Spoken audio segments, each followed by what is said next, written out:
అసలు ఐఏఎస్ల మధ్య ఈ అంతర్యుద్ధం ఎందుకు జరుగుతుంది? యథా రాజా తథా ప్రజ.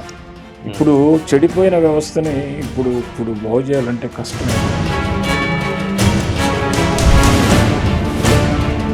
ఇంకొక దౌర్భాగ్యం ఏంటంటే, నేను లోకేష్ గారిని తప్పుపడుతున్నాను. ఒక స్టేట్మెంట్ చూశాను, వాళ్ళు తింటున్నారు వీళ్ళు తింటున్నారు ఏముంది అనే పద్ధతిలో.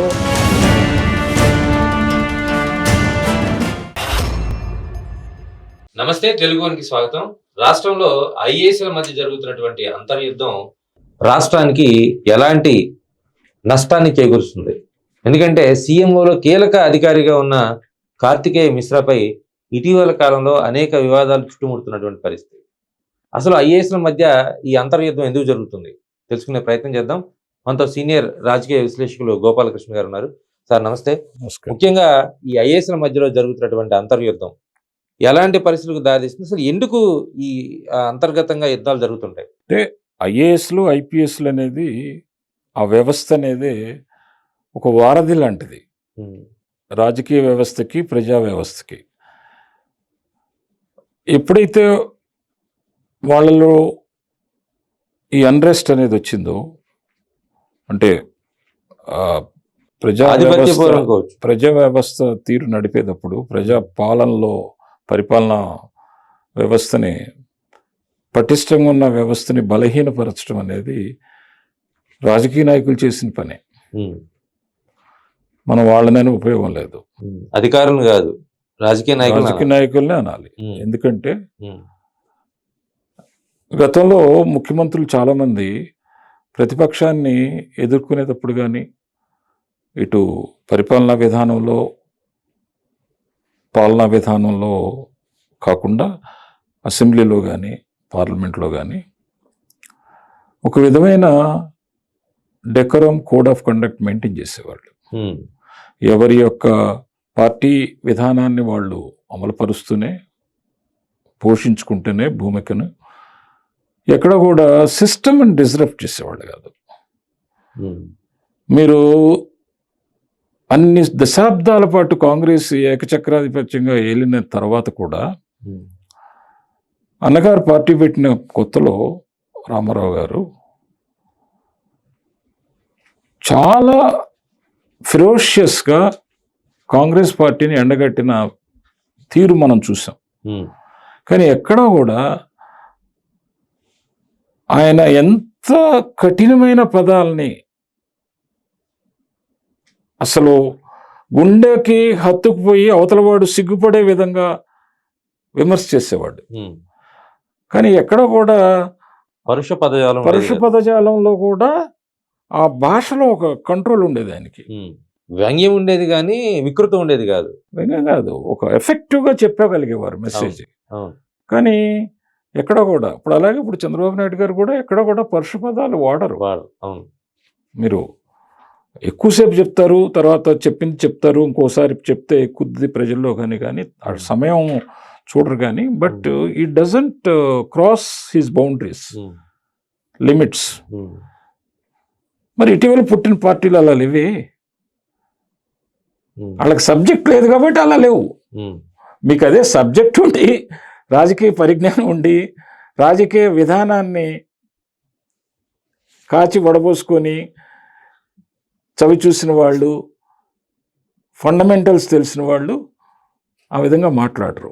సరే, రాజకీయ నాయకులు అంటే వాళ్ళ స్వార్థం కోసం, అవసరాల కోసం మాట్లాడిన తీరులో. కానీ చదువుకొని విజ్ఞత ఉన్న వాళ్ళు, ఐఏఎస్లు ఐపీఎస్లు స్థాయి దాటి, పరిధి దాటి మాట్లాడకూడదు కదా.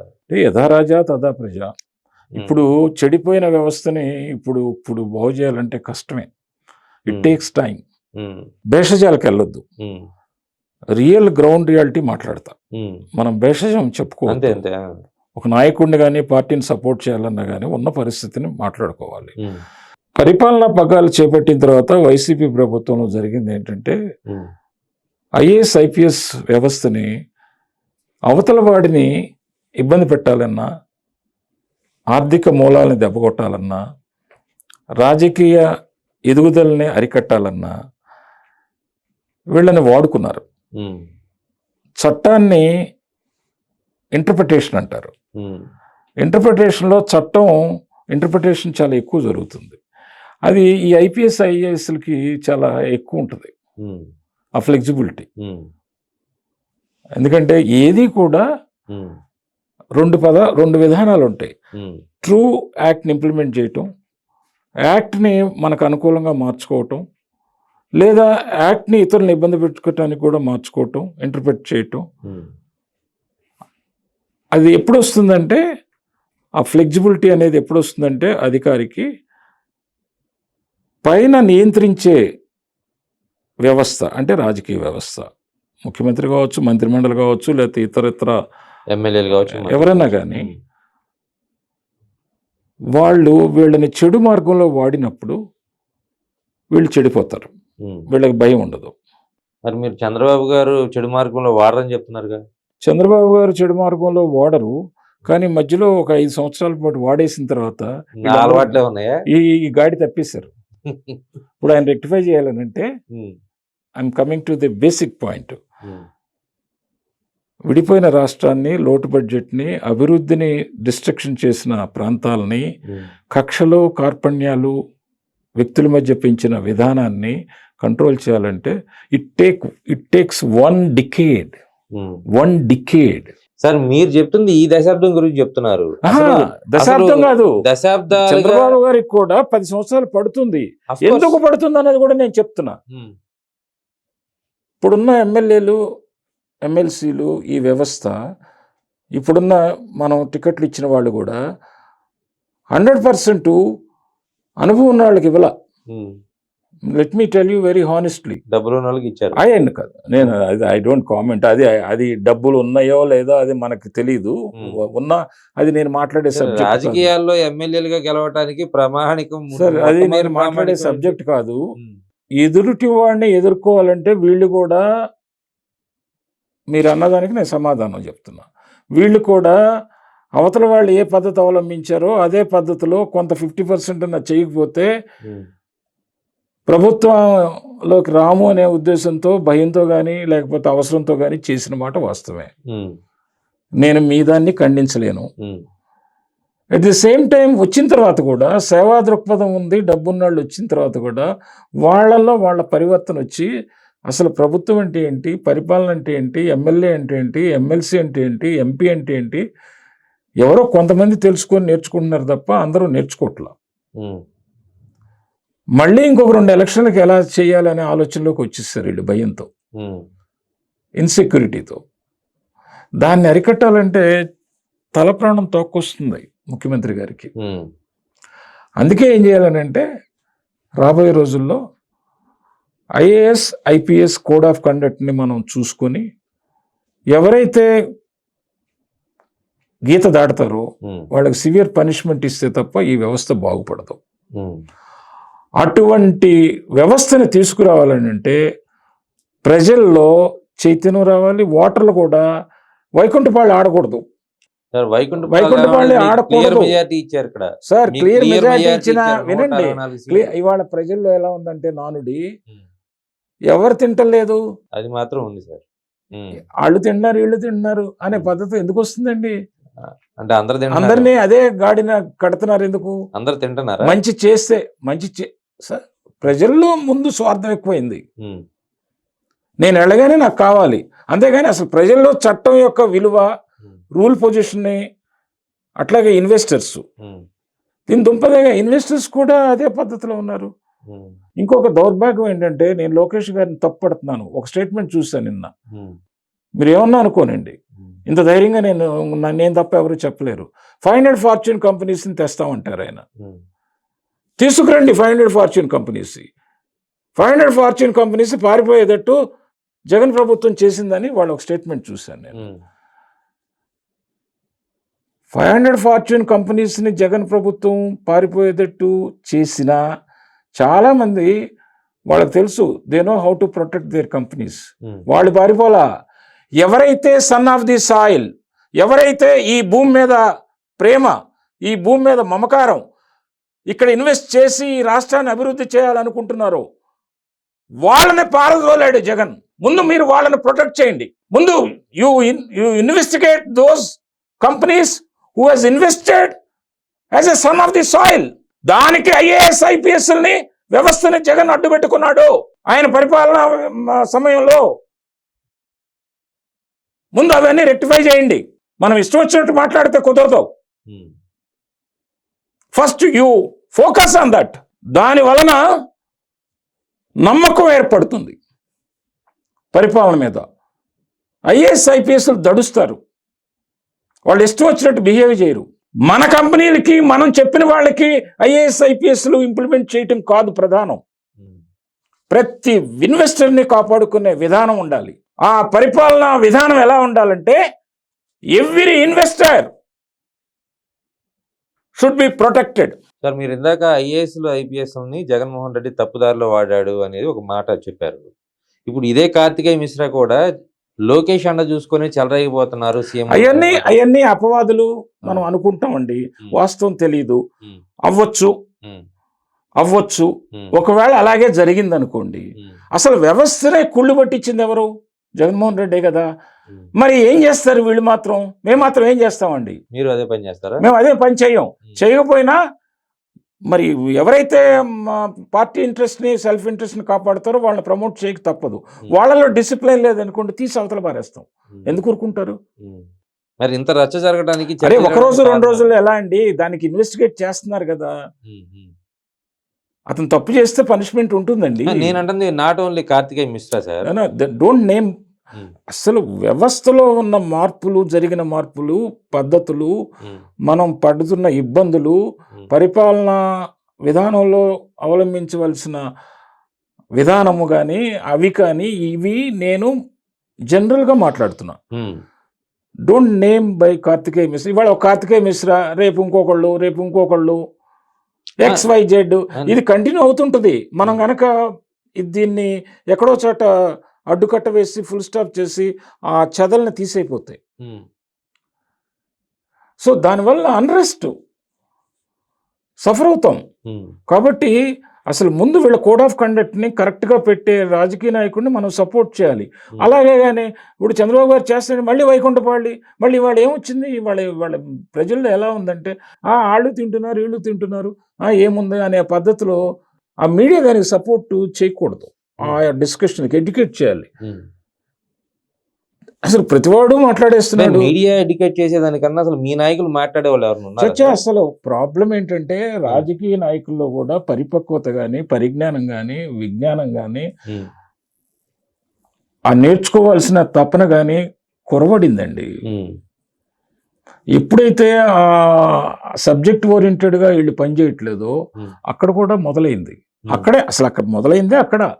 ఐఏఎస్ ఐపీఎస్ పాడవటానికి, వాళ్ళ యొక్క పరిధి తెలుసుకోపోవటానికి, వాళ్ళ యొక్క స్థాయి తెలుసుకోపోవటానికి, వాళ్ళకున్న ఆ యొక్క బౌండరీస్ తెలుసుకోపోవటానికి, బాధ్యతలు తెలుసుకోపోవటానికి కారణం అదే. వాళ్ళు కూడా సైడ్ అయిపోతున్నారు. నేను ఆయన పక్క, ఈయన ఈ పక్క. మళ్ళీ పార్టీలో కూడా ఇంకొకటి, పార్టీలో కూడా నేను ఆ మంత్రితో, నేను ఈ మంత్రితో. ఏమిటిది? What is going on? ఎలా దీన్ని ప్రక్షాళన చేయాలి? ఎంతవరకు ప్రక్షాళన చేస్తారు ఒక వ్యక్తి? ఏంటి సార్? సీఎం అనేది ఒక శక్తి, ఒక వ్యవస్థ. అవును సార్. చంద్రబాబు గారు చూడొద్దు. చంద్రబాబు గారుగా నేను చూడటల్లా. నేను చంద్రబాబు గారిని గత 40 సంవత్సరాలు బట్టి చూస్తున్నా. ఆయన ఒకళ్ళ కింద పనిచేసి, ఒక ముఖ్యమంత్రుల కింద పనిచేసిన వ్యక్తిగాను చూశాను. ఆయన ఎక్కువ కాలం ముఖ్యమంత్రిగా పనిచేసిన విధానంలోనూ చూశాను. ఆయన విధానాలు ఎంత ఇంప్లిమెంట్ చేయాలంటే మనకు పుట్టుకొచ్చిన ఈ పిచ్చి మొక్కలు, పిచ్చి వృక్షాల్లాగా చూసుకొని ఓటర్లు చేసిన వైకుంఠపాళి ఎందుకు అంటున్నాను, ఒక 10-15 ఏళ్ళలో ఆయనకి ఇచ్చున్నట్టయితే కంటిన్యూగా అట్లాంటి సిస్టమ్ ఒకటి పెట్టుకోపోయారు. ఎందుకు అట్లా కాదండి. మీరు పెట్టుకోవాలి, అది ప్రజలు పెట్టుకోవాలి, ఓటర్లు పెట్టుకోవాలి. ఓటర్లు పెట్టుకోకపోతే అనుభవిస్తారండి. ఓటర్లు పెట్టుకోకపోతే కాదండి, ఓటర్లు పెట్టుకోకపోతే అనుభవిస్తారు, ఇలాగే అనుభవిస్తారు. తప్పదు. వాళ్ళతో పాటు మనందరం అనుభవించాల్సింది. అదే నేను చెప్తున్నాను. ఓటర్కి పెట్టే శక్తే ఉంటే అది 2 ఏళ్ళకి ఒకసారి ఎమ్మెల్యేని మార్చేస్తారు. ఎందుకంటే ఎమ్మెల్యే అవగానే వాళ్ళు చూపించే అహంకారం, నిరంకుశత్వం, బానిస అన్నీ ఉంటాయి. అందరూ అట్లా ఉండరు, కానీ అదే 50% ఎక్కువ శాతం అనేది మీ యొక్క నాది కాదు. మీరు చెప్పండి సార్. నేను అనుకోవటం ఒక 30 to 35% ఉంటారు. మీరు పార్టీకి సంబంధించినటువంటి విశ్లేషకులు కాబట్టి మీరు 30-40 అనుకుంటున్నారు. నేను లేదు 50 లేదు అనుకుంటున్నాను. లేదు లేదు 30 నేను to 40. 50 అనుకుంటున్నాను. 50% అహంకారంతోనే ఉన్నారు కదా, మరి వాళ్ళ వల్లే కదా మీ పార్టీ అహంకారం కాదు, అనాలోచితమా? అహంకారం కూడా కాదు. వాళ్ళు గెలిచిన విధానంలో ఆ ప్రాసెస్ లో ఎక్కువ డబ్బు ఖర్చు పెట్టాము మేము గెలిచామనే ఒక విధమైన రాంగ్ పర్సెప్షన్, రాంగ్ నోషన్ ఉంది. ఓటర్ గెలిపించలేదు, డబ్బు ఇస్తే గెలిపించాడు అనే ఆలోచన తప్పు. అందరూ అలా ఉండరు ఓటర్లు. ఒక్కొక్కసారి ఇస్తున్నాడు కదా తీసుకుందామని అందరి దగ్గర తీసుకుంటారు, వాళ్ళు నిర్ణయం తీసుకునేది వాళ్ళు నిర్ణయం తీసుకుంటారు. సార్, మీరు డబ్బులు తీసుకునే వాళ్ళ గురించి మాట్లాడారు కాబట్టి అప్రస్తుతమైన చెప్తున్నా, ఆ పార్టీ దగ్గర డబ్బులు తీసుకుంటారు, ఈ పార్టీ దగ్గర డబ్బులు తీసుకుంటారు, ఇది కానీ విచక్షణతో ఓటేస్తారు. అదట అగ్రీ. అవతల వైపు వాళ్ళ దగ్గర డబ్బులు తీసుకున్నా ఈడు ఏ పార్టీకి వేయాలో ఆ పార్టీకే వేస్తాడు అంతే.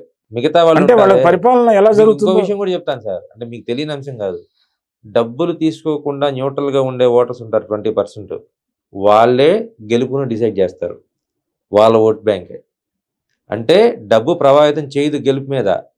ఊరికే ఈ రాజకీయ పార్టీలు అనుకుంటాయి, ఆ రోజుకి అనుకుంటాయి. డబ్బులే ప్రభావితం చేసే పని అయితే మీరు అనుకున్నట్లుగా ఒక రాజకీయ పార్టీ ఒకసారి అధికారంలోకి వస్తే ఆ అధికారంలో ఉన్న పార్టీ కన్నా ఇంకెవరన్నా ఎక్కువ ఖర్చు పెట్టగలుగుతారా? మరి ఎలా ఓడిపోతున్నారు? 154 సీట్లు ఉన్నటువంటి జగన్మోహన్ రెడ్డి 11 సీట్లకు ఎట్లా పడిపోయాడు? డబ్బులు పంచలేక. పంచినా ప్రజలు 24లో విచక్షణతో ఓటు వేశారు. రేపు 29తో ఎలా విచక్షణతో వేస్తారు అనేది 151-11కి ఎందుకు వచ్చిందో చెప్పనా? అదే ప్రజలు ఎక్కువ అహంకార ధోరణితో డిస్ట్రక్షన్ చేశాడు కాబట్టి.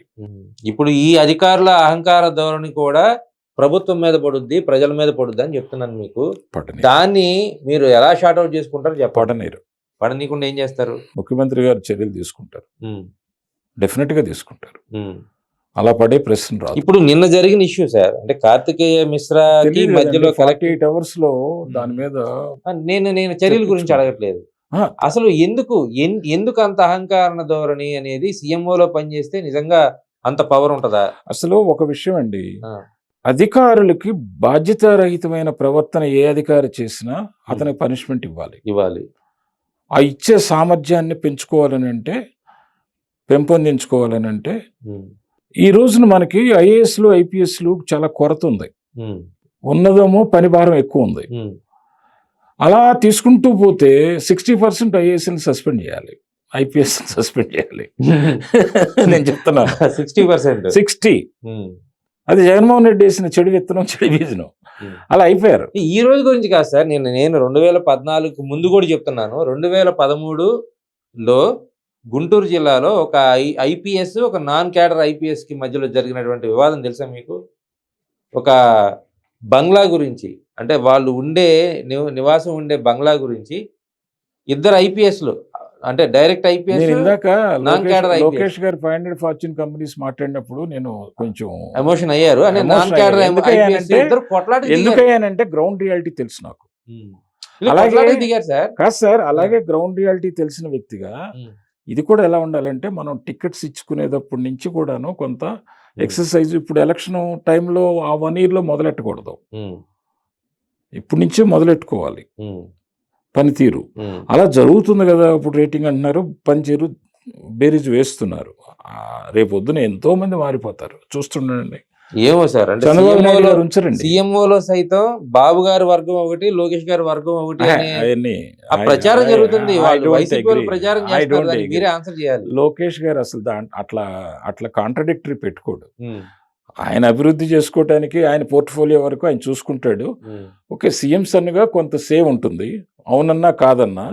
వినండి, బయటకు వచ్చి ఐఏఎస్లే చెప్తారు నేను లోకేష్ బాబుతో మాట్లాడాను ఇప్పుడే అని చెప్తారు.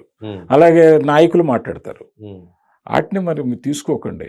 అక్కడ సంతకం పెట్టి ఫైల్ బయటకు వచ్చినప్పుడు అది సీఎం మాట చెల్లుతుంది. మీరందరూ తెలుసుకోవాల్సిన మీరందరూ తెలుసుకోవాల్సింది ఏంటంటే, నాకు తెలుసు సార్, బయట జరుగుతున్న ప్రచారం ఎందుకు ఖండించరు అంటున్నా నేను. ఏమని ఖండిస్తారండి? ఇవన్నీ లోకేష్, ఇప్పుడు నేను లోకేష్ని ఖండించాను అనుకోండి, రేపు పొద్దున మీరే వేస్తారు లోకేష్ని తిట్టిన గోపాలకృష్ణ గారని. లోకేష్ ని మీరేం ఖండిస్తారు? ఎందుకు ఖండించలా? ఇప్పుడు ఖండించాగా. 500 ఫార్చ్యూన్ కంపెనీస్ ఒకటే కాదు బాబు, నువ్వు రెండోది కూడా చూసుకో, సన్ ఆఫ్ ది సాయిల్స్ పెట్టిన బాధపడిని కూడా చూసుకో. మీరు ఇందాక చెప్పింది ఐఏఎస్ల మధ్యలో, లేకపోతే ఐఏఎస్ ఐపీఎస్ల మధ్యలో, నాన్ క్యాడర్ ఐఏఎస్ ఐపీఎస్ల మధ్యలో జరుగుతున్న ఈ వివాదానికి ఫుల్ స్టాప్ పడాలంటే ప్రభుత్వం ఎలాంటి చర్యలు తీసుకోవాలి? నాన్ క్యాడరు క్యాడర్ అనే కదా, ఒకసారి ఐఏఎస్ అయిన తర్వాత ఐఏఎస్ ఒకటి. నాన్ పాలనలో అట్లా ఉంటలేదుగా. నాన్ క్యాడర్ కాదు. దీనికి ప్రక్షాళన జరగాలంటే ఒకటే మార్గం. చెడు విధానాలు అవలంబించి వైరి పక్షాన్ని దెబ్బతీసే కార్యక్రమాలు, ఏ విధమైన కార్యక్రమాలు ఉండకూడదనేది పార్టీ నియమావళి పెట్టుకోవాలి. Number 1 fundamental. నెంబర్ 2 ఫ్యాంటసీ సైకోఫైనటిజంగా ప్రవర్తించే ఐఏఎస్ని ఐపీఎస్ని ప్రభుత్వ పెద్దలు దూరం పెట్టాలి.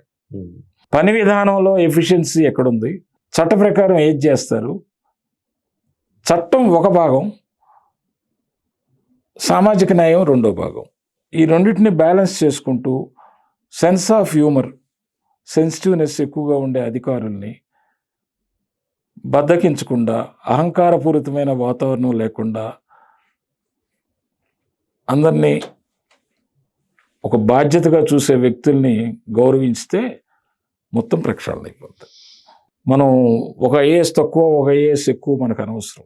అంతే కదా సార్, వాళ్ళు ప్రభుత్వ దీని కిందే అలాగే పనిచేయాలి. ఒక ఐపీఎస్ ఎక్కువ, ఒక ఐపీఎస్ తక్కువ అనేది ఎవరైనా మనకు ప్రజల కోసం అనవసరం. పనిచేయాలి, ప్రభుత్వాల మనకు కోసం పనిచేయాలి. ఆ పరిణితి అధికార వర్గాల్లో కానీ పెద్దల బాధ్యత ఎవరైతే పోస్టులు ఉన్నారో వాళ్ళకి మెచ్యూరిటీ వస్తే వీళ్ళు కంట్రోల్ అవుతారు. సో మొత్తంగా ఐఏఎస్లు ఐపీఎస్లు ప్రభుత్వాల కోసం, ప్రజల కోసం పనిచేయాలి, రాజకీయ పార్టీల కోసం కాదు అనే ఒక విషయాన్ని మాత్రం చాలా స్పష్టంగా గోపాలకృష్ణ గారు చెప్పారు. ఇదే విషయాన్ని రాజకీయ పార్టీలు కూడా అవలంబించి, అంటే ప్రజల కోసం పనిచేసేటువంటి ఉద్యోగుల్ని రాజకీయ ప్రయోజనాల కోసం వాడకుండా ఉంటే ఖచ్చితంగా ఐఏఎస్ల మధ్యలో సఖ్యత ఉంటుందనే విషయాన్ని స్పష్టంగా చెప్తున్నారు.